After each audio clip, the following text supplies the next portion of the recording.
Mesdames, Messieurs, le 5 octobre dernier, le Cameroun a célébré la journée mondiale de l'enseignant. Une journée célébrée dans un contexte particulier où l'enseignant au Cameroun a mal dans sa peau, mal dans sa chair, notamment ceux du public comme du privé.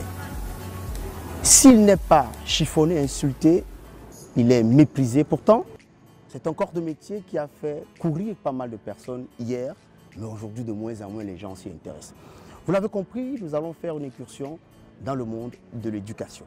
Et nous accueillons aujourd'hui dans l'entretien un enseignant émérite, professeur de philosophie, Raoul Lemoupi. A tout de suite.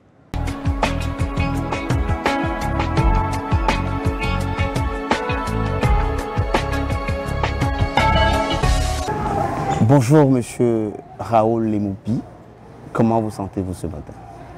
Bonjour et bonjour à vos nombreux téléspectateurs. Et c'est toujours pour moi un plaisir, n'est-ce pas, de me savoir solliciter pour porter la voix des enseignants et renseigner la communauté nationale et internationale sur la méga crise, n'est-ce pas, qui secoue l'école camerounaise depuis plus de 2 décennies. Vous avez su très bien le dire. Vous l'avez compris, l'école a mal dans sa chair, mal dans sa peau. Mais prof, qu'est-ce qui vous a motivé dans l'enseignement? C'est la recherche du matricule ou c'est la vocation? Non, il faut d'abord dire que c'est une passion qui remonte un peu mon enfance parce que je vais pas vous cacher, je vais vous dire la vérité. Moi, je suis l'enfant d'un homme en tenue, un gendarme. Et dans les préférences de mon père nous avait déjà dit qu'aucun de ses enfants devait suivre la voie des armes. La rigueur qui a marqué notre éducation, mais aussi le goût prononcé pour les questions liées à la connaissance chez mon papa nous a véritablement influencé positivement à faire dans le domaine de l'enseignement. Je veux quand même vous dire que dans une fratrie de 9 enfants, où je suis le 3e, 5 sont enseignants. Mon petit frère il a enseigné à l'université de Minnesota aux États-Unis. Ma petite soeur, celle qui suit l'autre au Canada, enseignante aussi. Je suis enseignant. Celle qui suit celui qui est au Canada est aussi enseignante. Elle est directrice médicale. Et la 5e aussi est enseignante. Donc vous voyez, c'est un peu comme ça une galaxie, n'est-ce pas, d'enseignants qui font l'honneur. Cette galaxie, n'est-ce pas, fait l'honneur à la communauté éducative, mais aussi et surtout à la jeunesse qui est perçue par nous, n'est-ce pas, comme la centralité de nos préoccupations. Former les jeunes, c'est quelque chose d'exceptionnel. C'est un peu comme une grâce, si on peut le dire comme ça. Vous êtes prêt à dire à vos enfants de vous suivre dans cette vocation aussi? Aujourd'hui, dans le contexte actuel. Oui, il faut continuer, n'est-ce pas, à le dire. On ne peut pas mettre sous les boisseaux la lampe qui doit éclairer la société. Je ne vais pas vous surprendre en vous faisant comprendre que ma première fille, qui est actuellement en Master 1, nourrit la vocation de faire dans l'enseignement, mais beaucoup plus dans l'enseignement professionnel, parce que aujourd'hui, elle suit une formation dans le domaine de l'esthétique, mais aussi dans la restauration, avec une licence en sociologie.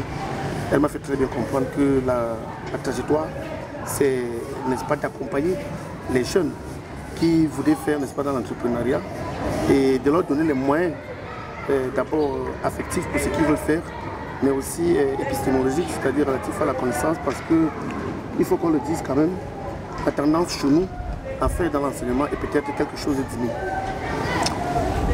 Professeur, vous êtes syndicaliste, il faut le préciser. Être syndicaliste dans le contexte actuel, est-ce que c'est donné? Vous savez, les syndicats évoluent... Surtout dans le corps de métier que vous êtes. Oui, le syndicat évolue, n'est-ce pas, dans une société qui est une société éclatée, qui a ses réalités, qui a ses particularités. Et l'une des particularités de la société camerounaise, comme bon nombre de sociétés qui ont fait l'expérience de la colonisation française, ce sont des sociétés du mutisme où on ne voudrait pas que les gens tiennent un discours. Et si parfois on vous laisse parler, il faudrait que ce soit un discours de convenance. C'est-à-dire un discours qui fait la part belle aux oppresseurs et difficilement on ne va encenser, je parle du pouvoir régnant, on ne va encenser ceux qui prennent la parole pour défendre, porter la voix des sans-voix, défendre, n'est-ce pas, les oubliés de la planète, défendre ceux qui, au quotidien, mobilisent autant de moyens pour pouvoir trouver une place sous le soleil. Et quand vous parlez, n'est-ce pas, du syndicalisme dans le domaine de l'enseignement, je vous fais comprendre que c'est très compliqué. Parce que ce n'est pas une insulte à l'endroit des enseignants. Je veux quand même dire qu'on a comme une tendance que ce qui préoccupe l'enseignant au Cameroun, c'est entrer dans les salles de classe et dispenser des enseignements. Rares sont ceux qui vont poser un temps d'arrêt sur le travail qu'ils sont appelés à faire, à l'effet de questionner les conditions dans lesquelles ils travaillent et pourquoi pas d'encourager même ceux qui délibérément ont pris la force, bien la parole pour parler à leur nom. Vous allez voir, n'est-ce pas, dans le cours de notre entretien, et j'aurais bien à vous expliquer cette situation parce que vous savez qu'aujourd'hui, il y a les syndicats qui luttent pour les enseignants, mais à côté, il y a tous les enseignants qui ne trouvent pas nécessaire de s'engager dans les mouvements de revendication. Cette catégorie d'enseignants se recrute majoritairement dans la hiérarchie de l'école. Ce sont les proviseurs, les censeurs et certains suivants généraux, et qui, pour des raisons qu'on peut bien comprendre, vous savez, ils sauvent, n'est-ce pas, leur prébande. Pour ces raisons-là, ils peuvent bien choisir de ne pas s'engager. Mais il y a aussi une autre catégorie d'enseignants qui, ne comprenant pas bien les raisons pour lesquelles nous nous engageons dans la lutte, sont certains tentés à se décourager, d'autres à décourager ceux qui sont véritablement engagés.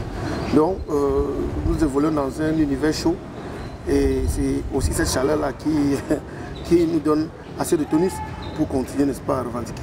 Parlant d'univers chaud, le 5 octobre dernier à la place de la Bisséquet, le monde entier vous a découvert, un monsieur qui n'a pas sa langue dans la poche, bien qu'il tend le porte-parole. Est-ce que l'intersyndical, comment ça se passe? C'est quoi l'intersyndical? Alors, je vais vous dire quelque chose simple. Commençons par l'intersyndical. Au Cameroun, il y a une multitude de syndicats ayant en commun la défense des intérêts des enseignants. Alors, plusieurs de ces syndicats se sont regroupés à l'intérieur d'une fédération. Cette fédération, on l'appelle l'intersyndical. Actuellement au Cameroun, ils sont une quinzaine, ces syndicats qui se sont regroupés et qui ont constitué une sorte de fédération dont la finalité ici-là est d'organiser les éléments de revendication de manière à éviter les actions disparates. C'est ça à peu près l'intersyndical. Et parlant véritablement du 5 octobre, je veux vous rappeler que ce fut d'abord une surprise et un honneur parce que c'est une semaine avant la célébration, n'est-ce pas, de la commémoration de la Journée mondiale des enseignants que j'ai été informé de ce que je devais participer à une réunion avec les autorités administratives de la ville de Douala, en l'occurrence le délégué régional de l'éducation de base pour le littoral, la déléguée régionale des enseignements secondaires pour le littoral, le délégué régional de la formation de l'emploi et de la formation professionnelle pour le littoral et pour couronner tout, monsieur le gouverneur de la région du littoral. Donc, c'est véritablement à une semaine de cet événement-là que j'ai été saisi par le camarade Kafo, qui est le secrétaire national du SNES, le syndicat auquel j'appartiens, le syndicat national autonome de l'enseignement secondaire, à l'effet de prendre part à cette rencontre. Et je vais vous dire, lorsque je suis arrivé à la première rencontre, dans les bureaux du délégué régional de l'éducation de base pour le littoral, je n'imaginais pas qu'on pouvait m'attribuer le rôle de préparer cette allocution. C'est au cours des échanges. Vous savez, je suis quelqu'un qui est d'abord très réservé lorsque je me retrouve au milieu de certaines personnes. C'est le délégué régional de l'éducation de base, voyant à peu près que j'étais un peu indifférent à l'endroit de ce qu'on faisait parce que les orientations théoriques et tout ce qui s'est dit avant ne m'intéressait véritablement pas. Lui, il a proposé que c'est ce monsieur-ci qui va préparer le discours de l'intersyndical. Parce que depuis qu'on est en train de parler là, il semble ne pas être très intéressé. Remettant ici en cause ce que le camarade Yomok de Saint-Esprit, c'est le syndicat, n'est-ce pas, qui a la charge des établissements privés et confessionnels du Cameroun. Donc, lorsqu'il a, n'est-ce pas, mis en touche ce que disait le camarade Yomok, il a dit non, l'année dernière, c'est vous, du privé, qui avez tenu l'allocution, n'est-ce pas, de l'intersyndicale. Cette année, c'est un enseignant du public. Bon, en vérité, du point de vue stratégique, puisque je voudrais dire que tout ce qu'il racontait là-bas ne m'intéressait pas trop, j'avais très vite compris pourquoi il m'avait choisi. Il m'avait choisi parce qu'il disait une timidité apparente. Il a appris cacher la forêt. Oui, une timidité apparente qui, n'est-ce pas, ne laissait pas présager un type de discours.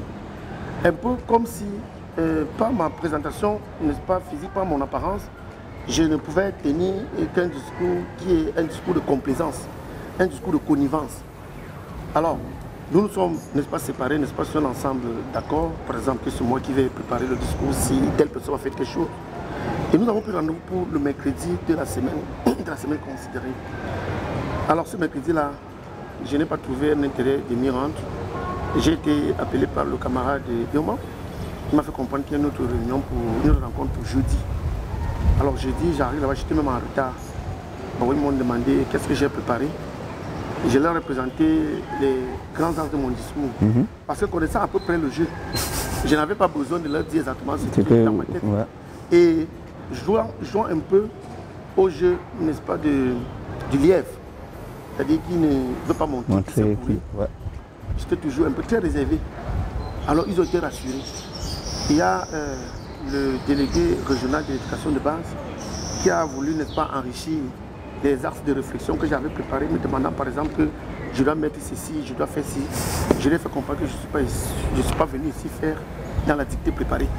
Et que, sachant clairement ce que je vais faire, qui ne se dérange pas, j'aurais à produire un discours qui est, n'est-ce pas, à la convenance de l'intersyndicale. Parce que moi, je l'ai clairement fait comprendre que ici, moi, je défends l'intérêt d'une corporation, c'est les enseignants. Et eux, qui sont les administratifs, ils doivent préparer leur discours à part le discours, n'est-ce pas, administratif, avec leur convenance et leur hypocrisie qu'on leur reconnaît. Voilà donc à peu près comment on s'est séparés, mais personne ne pouvait imaginer ce qu'ils ont suivi le 5 octobre à la place de la BCK. Parlant justement de ce 5 octobre avec cette allocution vraiment fulgurante qui a mis tout le monde en émoi parce qu'on a semblé être d'accord, vraiment. Mais là, touchons un peu du doigt ces réalités de l'éducation. Qu'est-ce qui se passe avec l'éducation au Cameroun? Est-ce un problème structurel? Qu'est-ce qui se passe réellement? Parce que vous l'avez dit tout à l'heure, permettez, il y en a qui ne sont pas d'accord avec ce qu'on fait à l'intérieur, vos revendications, et d'autres s'y engagent corps et âme, comme vous par exemple. Alors il faut qu'on le dise très clairement, ceux qui n'est-ce pas, ne sont pas d'accord, ils ne le font pas ignorance. J'ai aussi remarqué que lorsqu'il me revient de parcourir les lycées et collèges de la région du littoral et même du Cameroun, et que l'occasion m'est donnée d'expliquer aux uns aux autres la réalité de notre métier, plusieurs comprennent qu'ils nous jetaient les pieds par erreur. Ils sont aussi nombreux, les chefs d'établissement, qui après le discours, mon allocution du 5 octobre, m'ont appelé. Plusieurs m'ont fait visiter leur établissement. Plusieurs ont porté à mon attention leur doléance que j'ai su, n'est-ce pas, consigner quelque part. Parce que je peux vous dire que grâce à cette allocution, plusieurs portes m'ont été ouvertes. On s'est rendu à l'évidence que j'en savais peut-être un peu trop sur les questions de l'école. Et si vous voulez qu'on en parle un peu, il y a, n'est-ce pas, les problèmes d'ordre structurel. Les problèmes d'ordre structurel, c'est par exemple les contenus d'enseignement. Vous allez vous remarquer que, pour ne pas être très long, il y a comme une inadéquation entre la quantité des diplômés que l'école camerounaise forme et leur taux d'employabilité. Il y a un rapport de l'INS, l'Institut national de la statistique, datant de 2018, qui a clairement établi que la capacité entrepreneuriale des diplômés du secondaire et même du supérieur chute avec la formation intellectuelle. Ça veut dire, en langage simple, que l'INS a constaté, sur la base des chiffres, que plus les jeunes Camerounais progressent dans le domaine de l'école, ont des diplômes, moins ils sont capables d'entreprendre, ou bien ils sont capables de trouver un emploi. Il y a donc un problème, parce que si nous prenons, n'est-ce pas, le même rapport de l'INS, qui établit par exemple que 47% des chefs d'entreprise au Cameroun ne sont pas des diplômés du secondaire. Est-ce qu'on comprend ce que ça veut très bien dire? 47% des chefs d'entreprise au Cameroun ne sont pas les diplômés du secondaire. C'est-à-dire que ce sont des personnes qui ont, pour certains, le CPE et pour d'autres rien. Seuls 7% de ces diplômés sont des entrepreneurs. Il y a donc un problème de fond. Ça veut dire que, contrairement, n'est-ce pas, à l'imagerie collective, qui semble établir que l'école est une assurance d'ascension sociale et professionnelle. L'école camerounaise est plutôt un creuset, n'est-ce pas, du chômage. Les diplômés du secondaire et même du supérieur au Cameroun sont véritablement des bons à ne rien faire. Ça veut dire qu'à l'intérieur des éléments de formation, les diplômes que ces personnes-là détiennent ne codifient pas les compétences dont les entreprises ont besoin, n'est-ce pas, pour les mettre en musique, ou alors ne donnent pas suffisamment à l'individu les outils nécessaires pour s'auto-employer. À partir de ce moment, l'école qui devait être un instrument de développement devient un outil d'appauvrissement des familles. Parce que ce qui est vrai aussi, c'est quoi? C'est que lorsque une famille mobilise des moyens, et il y a aussi clairement établi qu'un tiers des budgets des ménages au Cameroun va dans l'éducation des enfants. Alors, si les familles mobilisent assez de moyens pour envoyer leurs enfants à l'école, on peut considérer cette mobilisation comme un investissement. Et si c'est un investissement comme dans toute entreprise, on attend un retour sur investissement. Effectivement. Mais d'où vient-il donc que, avec les moyens que les familles mobilisent pour envoyer les enfants à l'école, en retour, ceux qui ont fini de suivre le cursus institutionnellement prévu retournent à la maison pour s'asseoir à côté de ceux qui ne sont pas allés à l'école. Il y a donc quelque chose qui ne va pas. On a donc estimé dans l'état syndical que l'organisation d'un forum national de l'éducation devrait être l'occasion idoine donnée à la communauté éducative tout entière pour poser, n'est-ce pas, au centre des débats la question des contenus et des cursus.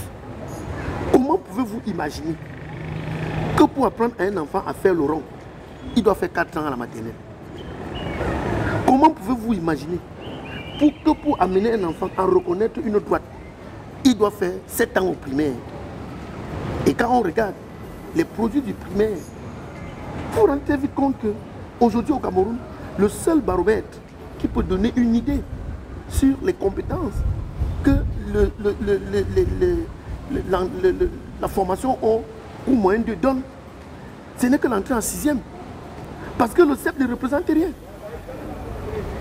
Et quand on est dans une logique, n'est-ce pas, de la promotion collective, vous verrez par exemple autour de vous au quartier que pour échouer le CEP, il faut seulement refuser d'aller composer. Vous allez voir des enfants qui ne savent ni écrire leur nom, ni compter, qui sont admis au CEP. Et vous savez pourquoi? Non. Parce que dans les outils d'évaluation, on a catégorisé, n'est-ce pas, ces éléments en 2 groupes. Il y a le groupe des matières prioritaires qu'on évalue sur 100 et le groupe des matières secondaires qu'on évalue aussi sur 100. Le groupe de matières prioritaires qu'on évalue sur 100, c'est par exemple la dictée, le calcul, la culture générale, tout ce que vous voyez qui renvoie à l'enseignement théorique. Le groupe, n'est-ce pas, des matières supplémentaires, c'est ce que vous voyez, l'activité comme le sport, la cuisine, tout cela. Comment on peut mettre sur le même pied d'égalité la capacité à faire 2 tours de stade et celle, n'est-ce pas, à résoudre un problème? Vous voyez, finalement, un enfant qui a 0 ou même 5 sur 100 ou sur 150 dans les matières théoriques se débrouille à avoir 90 dans les matières pratiques. Et quand on fait la somme des 2 notes, le gars a réussi au CEP. Il ne sait ni écrire son nom, il ne sait ni lire, il ne sait ni compter. Ça, c'est un problème grave. Mais le paradoxe, c'est que c'est vous-même, c'est vous les enseignants qui avez mis sur pied ce process. C'est des enseignants. Ça, c'est une remarque, n'est-ce pas, qui revient constamment. En vérité, ce qu'on ne veut pas dire aux gens, c'est que les politiques publiques en matière éducative n'incombent pas aux enseignants. Dans les politiques éducatives, les enseignants sont simplement comme des esclaves qui exécutent des modèles qui sont proposés par l'État. Si l'État dit par exemple que, restons au primaire, si l'État dit par exemple que la promotion est collective, comme c'est le cas aujourd'hui, oui, ça veut dire qu'un enfant ne doit pas échouer. Et que le rôle de l'enseignant, c'est de tout faire pour que l'enfant parte avec ses amis. C'est-à-dire qu'on a fait à une promotion de groupe où le référentiel à partir duquel on passe d'une classe à une autre n'est plus la compétence. C'est plutôt l'appartenance à une promotion. Comme nous sommes ici, dans la même promotion, nous devons partir ensemble. parce qu'il y a une promotion derrière nous. C'est ce qu'on appelle, n'est-ce pas, la promotion par groupe. Vous voyez? Et cette promotion par groupe au secondaire est subtilement modifiée avec les affaires comme l'APC, l'approche par les compétences, ou sachant clairement que l'enfant qui vient de la, de la corruption aussi dans les recrutements aidants est incapable de lire un texte. On travaille donc pour opter, on travaille à opter pour, n'est-ce pas, les QCM, les questions-réponses. C'est-à-dire que, je vais vous faire une petite virgule. Lorsque j'enseignais au lycée de Tokombéré, c'est dans le système dans le Mao Sava, je m'étais amusé un jour lorsque on m'avait invité à prendre part à une surveillance de fin d'année, à distribuer les copies d'histoire. J'avais constaté que plusieurs élèves étaient incapables de traiter les épreuves. J'ai demandé à la chef de classe, mais pourquoi vos camarades là ne travaillent pas? Personne ne voulait me répondre. C'est une élève qui m'a dit, monsieur, ils ne connaissent pas lire. J'ai dit, ah bon? Donc si je lis, ils vont traiter. Ils m'ont dit, oui monsieur, il faut lire pour nous, il faut lire. Et comme c'était les affaires de QCM, vrai ou faux, cocher la case, tout cela, je peux vous assurer que j'ai pris l'épreuve. J'ai commencé à lire l'épreuve là. Quand j'ai achevé la lecture, tous les élèves sont venus me remettre leur copie. Donc ils avaient achevé de cocher. C'est donc un problème grave.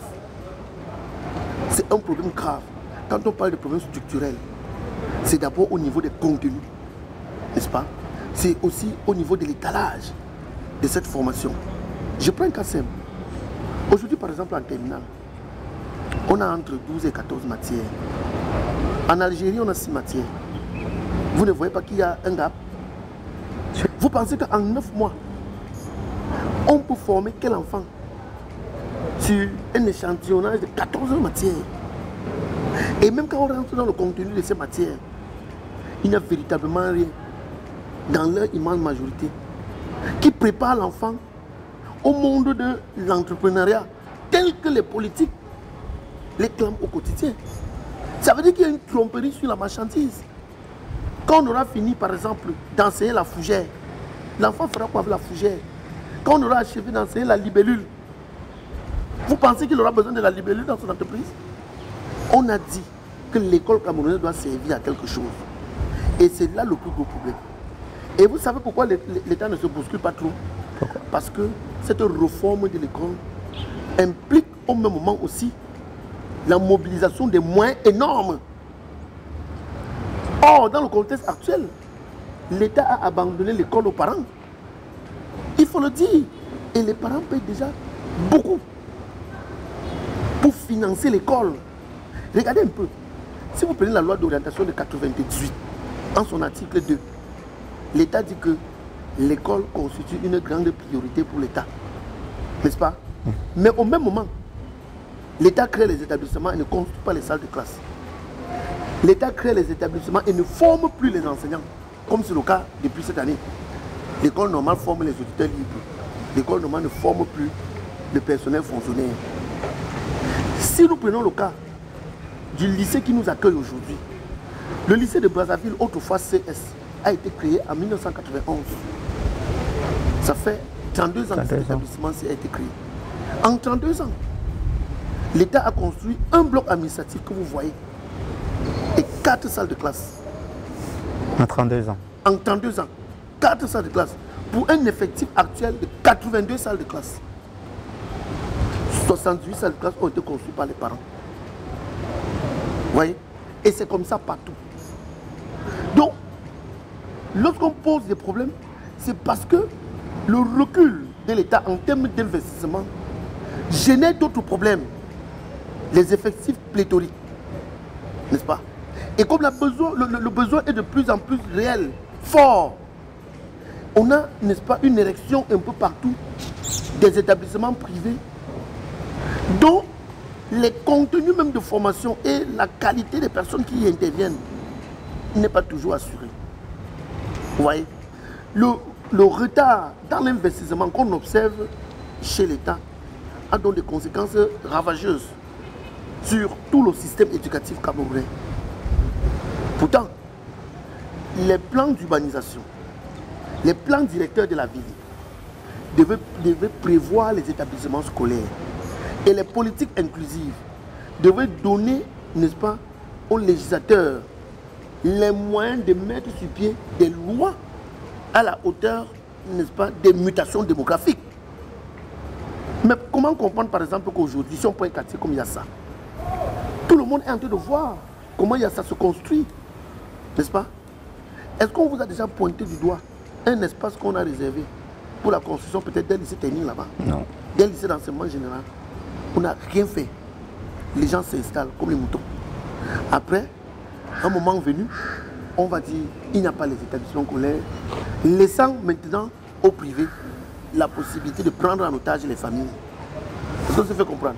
Or, les politiques éducatives vont de pair avec, n'est-ce pas, la gestion des villes, les gestions politiques des organisations, ce qu'on ne voit pas au Cameroun.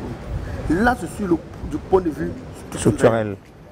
Et si on rentre maintenant dans les revendications des enseignants, là-bas c'est comme la magie.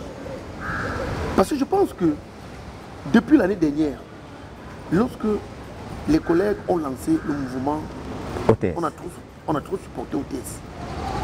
Je peux vous assurer que j'ai reçu les coups de fil venant de presque partout sur la terre, où les gens voulaient réellement s'assurer qu'au Cameroun, il y a des enseignants qui travaillent depuis 15 ans et qui n'ont pas de salaire, et qui sont des fonctionnaires. Vous voyez? Avec les réseaux sociaux, la communauté nationale a été clairement informée de la mauvaise foi du gouvernement. On a vu des gens qui travaillent depuis 20 ans et qui ne sont pas intégrés. Le cas le plus patent et le plus tragique est celui d'Amidou, du lycée de Beka, dans la région du Nord.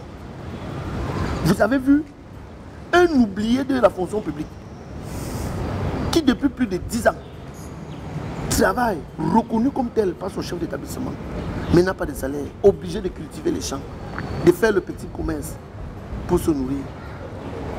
Et la méchanceté est allée très loin. Parce que, après qu'il ait été révélé au monde, quelques mois après, il est décédé. On a observé, n'est-ce pas, ce qu'on appelle un cycle d'hypocrites dans la région du Nord, les autorités administratives, qui verbalement ont donné des garanties que le cas devait être la priorité de l'action gouvernementale. Le ministre de la fonction publique est allé s'agiter là-bas avec un papier qu'il a présenté, n'est-ce pas, comme son intégration. Les familles ont applaudi, attendant que sa prise en charge financière soit effective. Est-ce que vous savez que jusqu'au jour d'aujourd'hui, la femme de Amidou, n'est-ce pas, n'a pas perçu 5 francs de cet argent, qui n'existe d'ailleurs pas?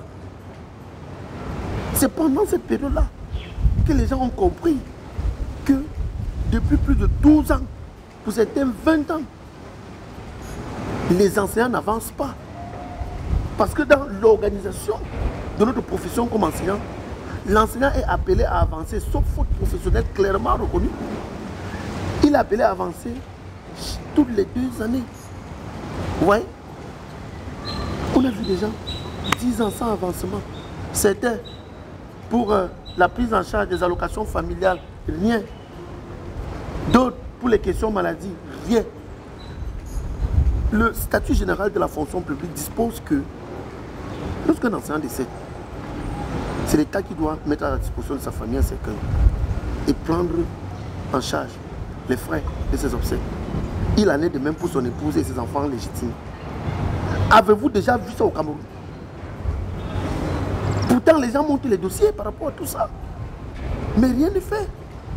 On a évoqué la discrimination salariale.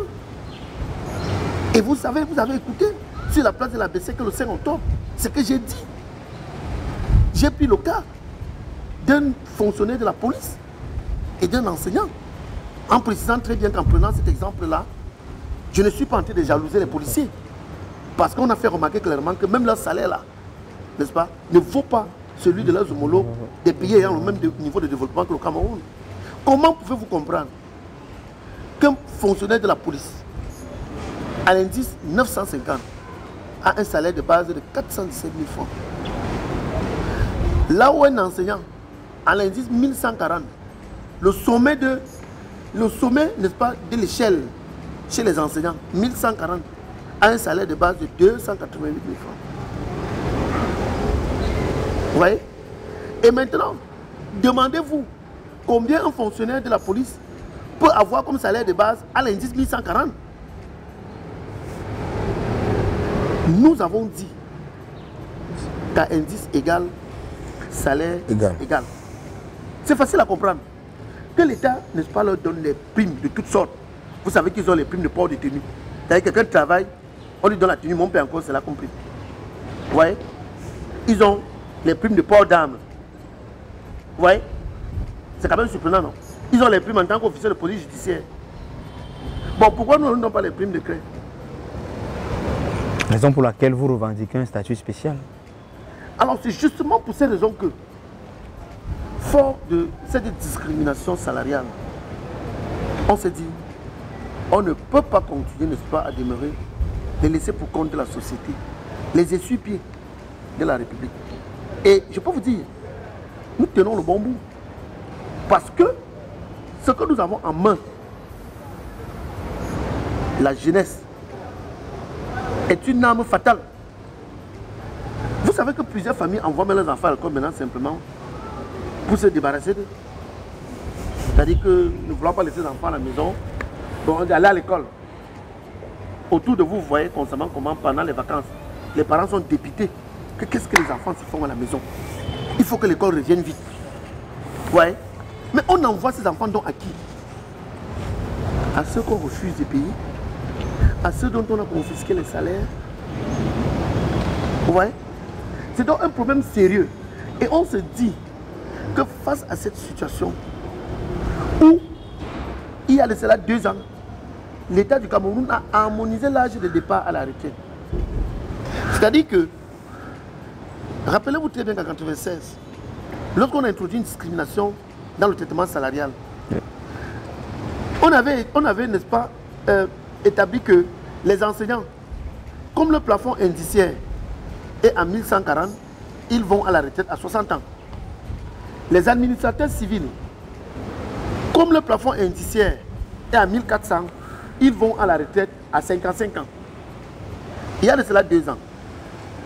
L'État du Cameroun a harmonisé l'âge de départ à la retraite à 60 ans. D'accord? Ça veut dire que tout le monde part à la retraite à 60 ans. Pourquoi ne pas harmoniser aussi le plafond indiciaire? On ne peut pas harmoniser l'âge de départ à la retraite et ne pas harmoniser le plafond indiciaire. C'est-à-dire qu'on ne peut pas supprimer l'avantage qui nous distinguait des administratifs et laisser, n'est-ce pas, statique l'avantage qu'ils ont dans le traitement salarial. Et nous avons dit, ça ne peut pas marcher. Les discussions que nous menons actuellement avec l'État du Cameroun vont dans ce sens. Est-ce que les mêmes griefs se répercutent aussi au niveau du secteur de l'enseignement privé au Cameroun? Qu'en est-il de ce côté? Parce que dans l'intersyndicale, il me souvient que c'est le corps enseignant dans l'ensemble, que ce soit les 2 sous-systèmes francophones et anglophones. Oui. C'est ça votre chemin de bataille. Qu'en est-il de ce côté? Est-ce que vous ramez à contre-courant ou c'est dans la même mouvance? Effectivement, il faut qu'on se comprenne bien. Lorsque nous parlons, n'est-ce pas, de l'éducation, c'est l'éducation dans sa globalité. Nous avons, n'est-ce pas, fait la psychanalyse de ce qui se passe chez les fonctionnaires. Il faut aussi savoir qu'à l'intérieur des lycées, il y a les vacataires. Et vous savez que les vacataires sont ce qu'on peut appeler les travailleurs des parents. Voilà. Parce qu'ils sont payés par la pure. Or, dans la réalité, vous savez que rares sont les établissements qui les prennent en charge pour 10 mois. Certains les prennent en charge pour 8 mois. Et les autres 4 mois, que durent les vacances. Qu'est-ce qu'ils font? Certains deviennent bensiquineurs, d'autres vendent à la sauvette. Certains se débrouillent dans les chantiers. Vous voyez? Parce qu'ils ont aussi l'obligation de nourrir leur famille, de se prendre eux-mêmes en charge. Pourtant, au même moment, le décret 2023-223 du 27 octobre 2023 portant, n'est-ce pas, transfert de certaines modalités de l'État au conseil régional dans le domaine de l'enseignement secondaire donne en son article 2 au président du conseil régional de recruter, de former et de mettre en service le personnel enseignant, le personnel d'appoint. Ça veut dire quoi? Ça veut dire que nos collègues enseignants qui sont vacataires, autant que ceux qui sont du privé, devraient faire l'objet d'une attention particulière du président du conseil régional qui devrait maintenant les recruter. Parce qu'il faut bien savoir que la dématérialisation de la fonction publique intègre ce qu'on peut appeler la mise en place de la fonction publique locale. Et à partir de ce moment, le conseil régional a le devoir et même l'obligation de recruter ce personnel-là, de les former et de les employer. Mais 6 mois après la signature de ce décret par le président de la République, montrez-moi un seul conseil régional au Cameroun qui, pendant les vacances, a recruté, formé et employé les enseignants. Du coup, dans les lycées, les vacataires sont considérés comme des laissés pour compte. Or, plusieurs d'entre eux font le travail que certains fonctionnaires ne font même pas. Ils sont considérés, par exemple, les quotas horaires. Ils ont dans l'immense majorité les quotas horaires les plus élevés. Vous ne pouvez pas voir facilement un vacataire avec moins de 18 heures de cours. Vous les voyez 18 heures, 20 heures, 24, 25. Et la moyenne est de combien? 50 000 francs.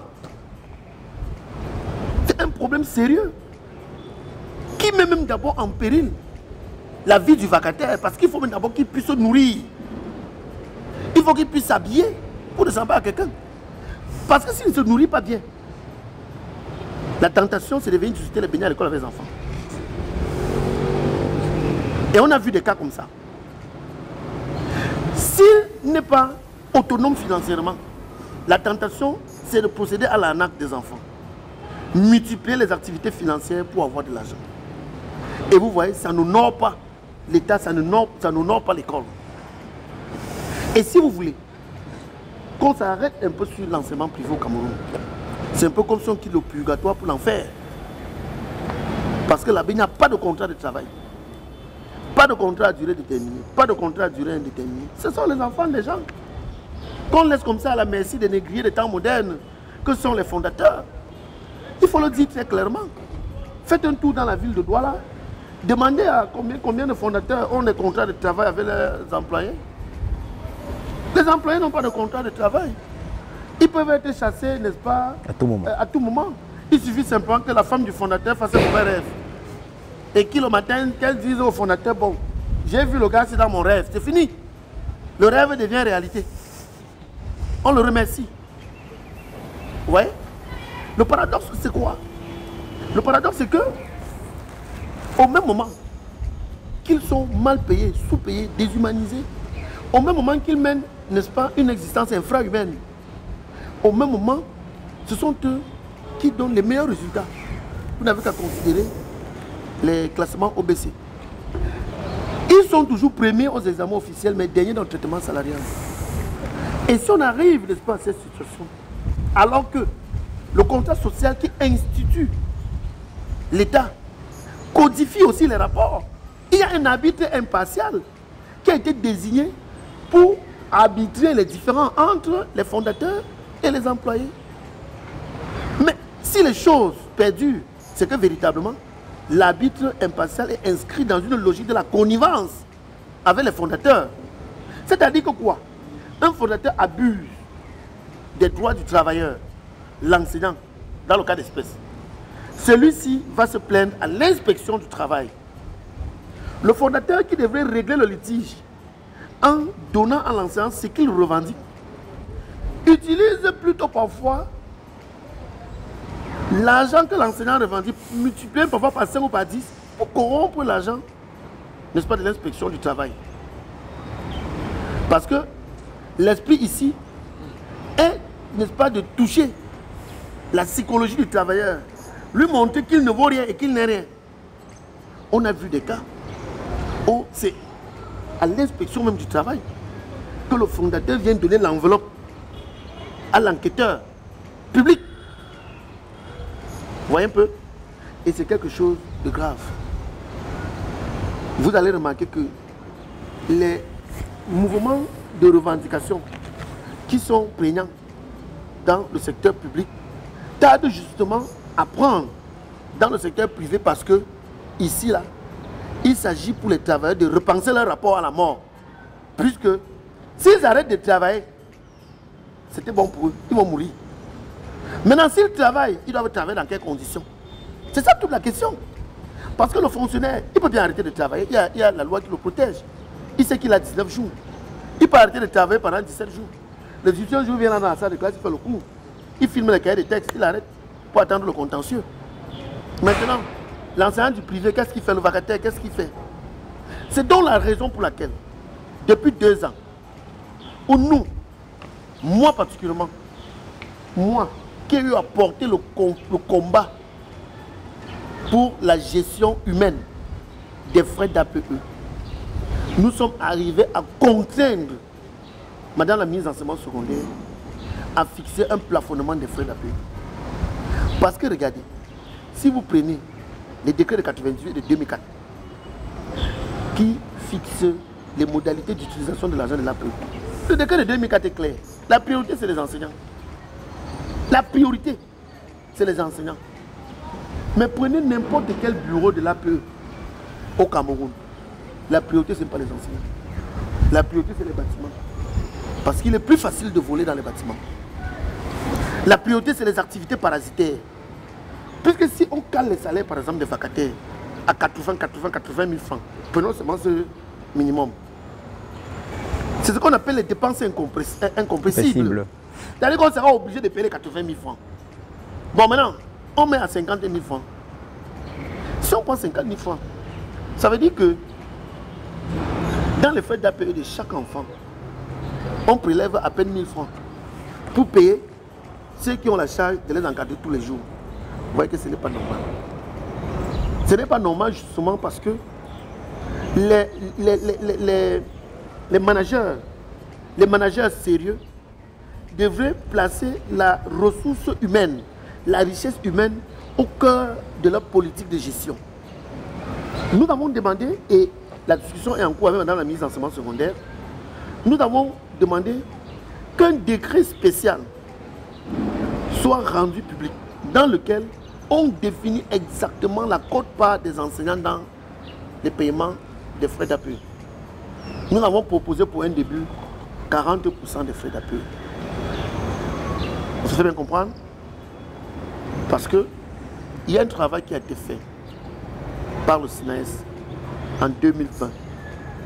La contribution des parents pour l'année 2020 dans les 3 régions phares du Cameroun, la région du littoral, la région du centre et la région de l'ouest, cette contribution a été estimée à 4 milliards 700 millions. C'est-à-dire les chiffres, les recettes qui nous ont été données comme contribution des parents, c'est-à-dire les APE de ces 3 régions, 4 milliards 700 millions. Maintenant, on a fait un travail en amont pour questionner la quote-part qui allait chez les enseignants, moins d'1 milliard. Vous voyez que ce n'est pas normal. Monsieur Limoupi, nous allons bientôt conclure notre émission, mais nous allons vous poser une dernière question qui a peut-être 2 volets. L'État a prolongé votre paiement en disant que vous aurez ce qui vous est dû peut-être d'ici 2021. Est-ce que c'est une situation qui vous arrache premièrement? Et pour sortir à la fin, est-ce que l'école est morte au Cameroun? Que faut-il faire pour sortir l'école camerounaise de la léthargie dans laquelle elle se trouve aujourd'hui? Alors, il faut qu'on dise très bien à vos téléspectateurs, c'est depuis 2022 que les enseignants demandent à l'État de payer les rappels. À cette époque-là, certains esprits retors nous ont reproché de faire le chantage à l'État.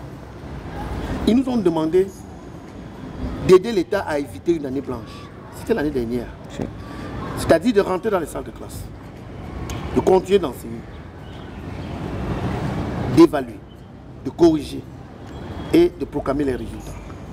Ce que nous avons fait, n'est-ce pas, contre notre gré, parce qu'on se retrouvait en train d'organiser même les rattrapages des samedis pour certains dimanches.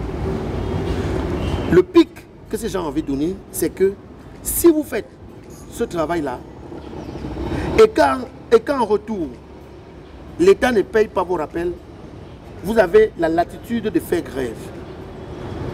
Vous voyez? En fait, ils se comportaient comme si le temps avait cessé d'évoluer. Nous nous retrouvons donc au mois de juillet 2023.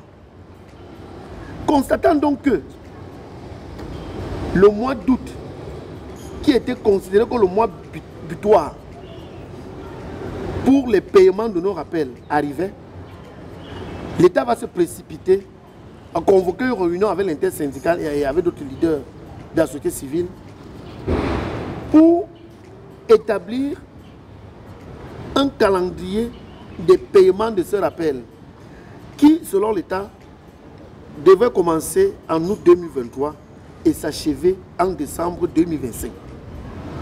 C'est justement le fait d'avoir rendu public ce calendrier qui a suscité le courroux des enseignants. Parce que véritablement, le problème c'est lequel? Vous devez l'argent aux gens, pour certains depuis 2000, pour d'autres depuis 1980. Et quand il arrive de payer, vous les renvoyez en 2025. Les gens ont dit, ça c'est de l'enfarinement. Le mot d'ordre de grève qui a été lancé par OTS le 4 septembre est en vérité l'expression de ce mal-être. Le gouvernement a multiplié les rencontres avec les leaders syndicaux à l'effet de trouver à peu près quelque chose comme une juste mesure qui pourra contenter tout le monde, le gouvernement et l'État. Parce que, disait-il, en ce temps, les caisses de l'État sont vides. Je vais vous donner une information. Depuis hier, l'intersyndicale a rendu public un communiqué qui marque des avancées dans les négociations. Dans ce communiqué, on peut lire qu'il a été convenu avec l'État de ramener les paiements jusqu'à la fin de l'année 2024. C'est-à-dire, on passe de décembre 2025 à décembre 2024. Le domaine de l'école engouffre presque la moitié du personnel travailleur de la fonction publique. La fonction publique camerounaise aujourd'hui, c'est 340 000 personnels.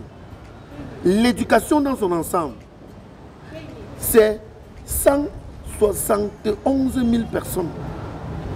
Et si à cela, on ajoute les professionnels de l'éducation qui se retrouvent dans le secteur privé, on peut quand même comprendre que si l'État prend à bras le corps la question de l'éducation au Cameroun, c'est une bonne frange de la société camerounaise qui va être percutée, n'est-ce pas, par ces révolutions, par ces changements. Vous voyez par exemple qu'avec le transfert de compétences, comme ça a été le cas au conseil régional pour le secondaire, aux communes, pour l'école primaire, n'est-ce pas? Posez-vous la question simple. Si on est dans le cadre de l'école primaire, combien de communes à Douala ont construit les salles de classe? Pourtant, ça rentre dans leurs prérogatives. Si on est dans le cadre, n'est-ce pas, du conseil régional, combien, n'est-ce pas, de salles de classe ont été construites par le conseil régional dans le littoral? Aucune salle de classe. À ma connaissance, aujourd'hui, il n'y a que le conseil régional de l'extrême nord qui est en train de construire 84 salles de classe dans la région.